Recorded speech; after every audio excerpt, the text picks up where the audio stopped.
Hello and welcome to Straight Talk. I'm Aisha Subarkash. 8 years ago, Spain sent a batch of Patriot missiles to Turkey's southern province of Adana. It was part of an air defense mission against threats emanating from Syria. Other NATO countries, including the US, Germany, and the Netherlands, also had stationed their Patriots in Türkiye. But over the ensuing years, all but Spain had pulled them out. Over the weekend, Turkey's defense ministry announced that Spain was extending its Patriot missile deployment until next year. The country's defense chief, Hulusi Akar, thanked his Spanish counterpart, Margarita Robles, for what he called actions that support the spirit of the NATO alliance. Spain is the last remaining NATO member that still deploys Patriot missiles on Turkish soil. Back in 2012, as the civil war in Syria was escalating, Turkey called on its NATO allies for air defense support against Syrian missiles that had hit several border towns. And to further discuss the extension of Spain's Patriot missiles, joining me from Barcelona is Ricard Gonzalez. He is a journalist and a political analyst. And from Ankara, Giray Sadık.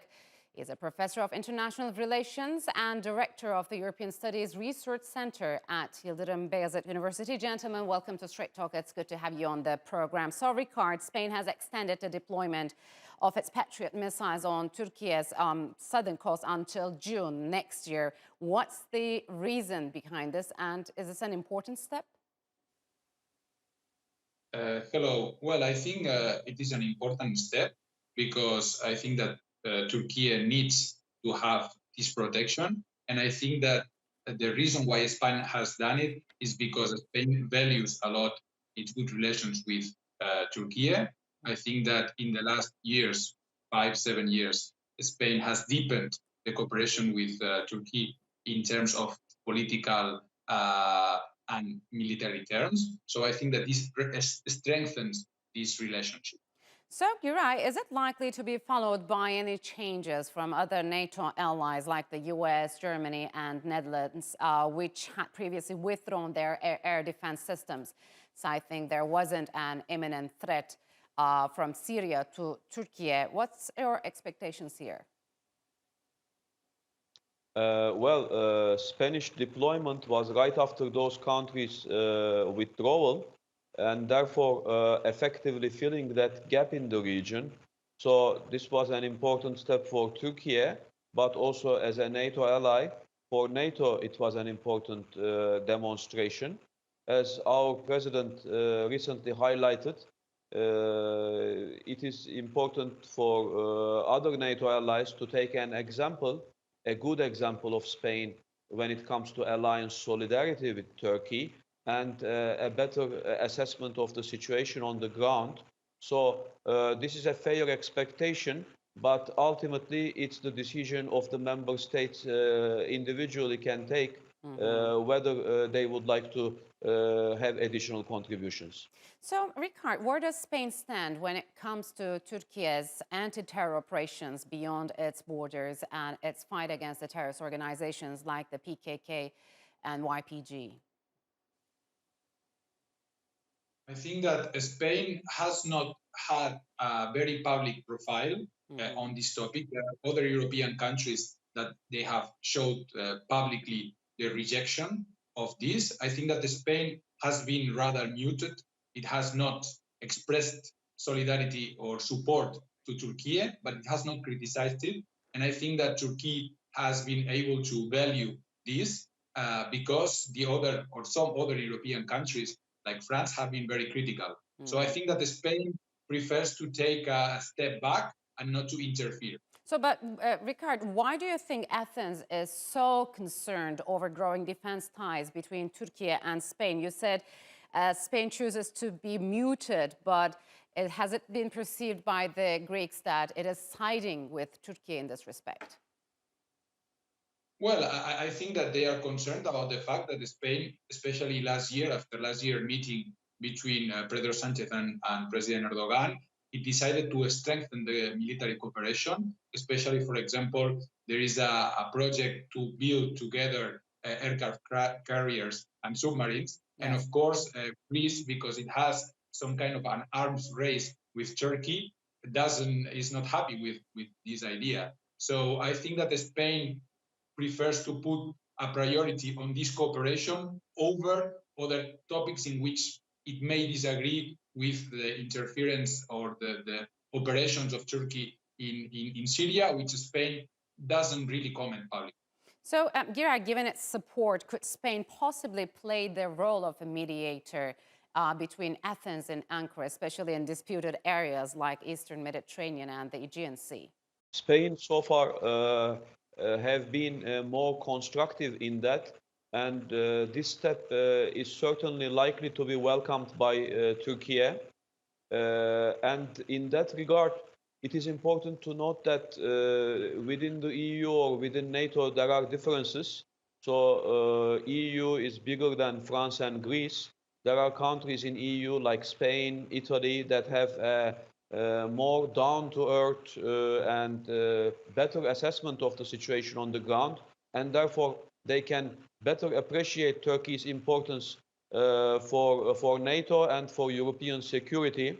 So certainly this can pave the way for further cooperation with Turkey and Spain in terms of defense industry, as our colleague mentioned, but also in terms of energy and the solution of broader disputes in the Eastern Mediterranean.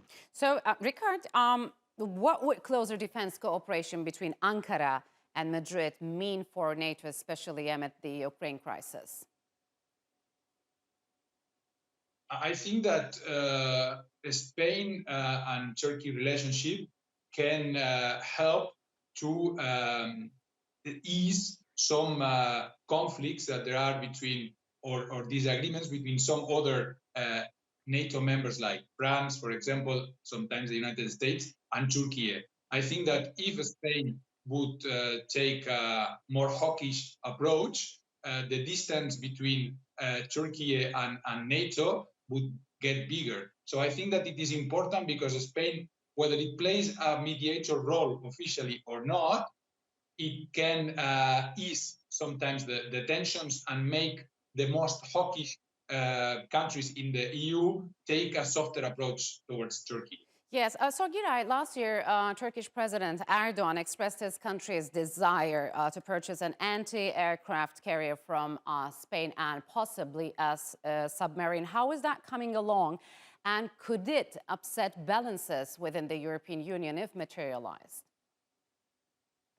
First of all, from the beginning, as our President and Foreign Ministry indicates, Turkey's cooperation with NATO allies is not against any particular ally. Those are legitimate security and defense projects of Turkey to maintain its own security and guard its legitimate rights in the Eastern Mediterranean and other places potentially. This is why it's planned on a longer term considerations.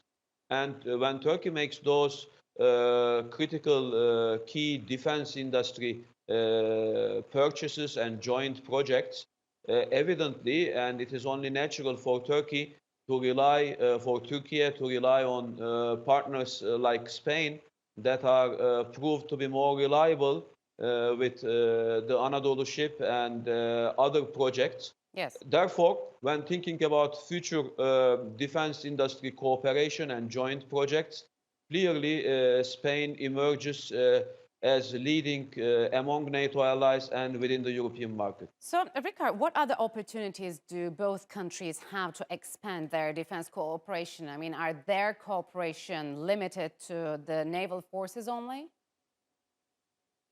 Well, I think that also, for example, in the sphere of drones, there could be a cooperation. Probably in this sphere, Turkey is much more advanced than Spain. Turkey also is now one of the main importers of Spanish arms. So, and they are not limited to the naval cooperation. I think that mostly in small arms, Spain is exporting a lot to Turkey. So I think that there are other areas apart from the naval where they could do joint projects, as I said, in drones, or also increase the import-export relationship. So I couldn't agree more. Yeah. Okay, because we know that the two countries aimed at reaching a $20 billion of trade volume. Giray, how viable is this, and what other industries could be fueling the trade volume between the two countries? Defense industry is a host of other industries from electronics to car manufacturing and steel issues. Therefore, I find cooperation venues with Spain to be multifold and multi-faced. I agree with my colleague only with a caveat that defense industry cooperation may have a spillover in terms of furthering bilateral cooperation between Turkey and Spain, spilling over to critical sectors such as energy exploration and joint productions. In that regard, it looks like both countries' capabilities are complementary in terms of maritime domain or naval vessels. Spain may have an edge as maritime nation, and more recently, in terms of unmanned aerial systems, UAVs and drones, Turkey may have an edge. Therefore, those capabilities can be complementary, and it can be a win-win situation that needs to be considered in the long term. All right, gentlemen, unfortunately, we'll have to leave it here. Thank you very much for joining me on Straight Talk.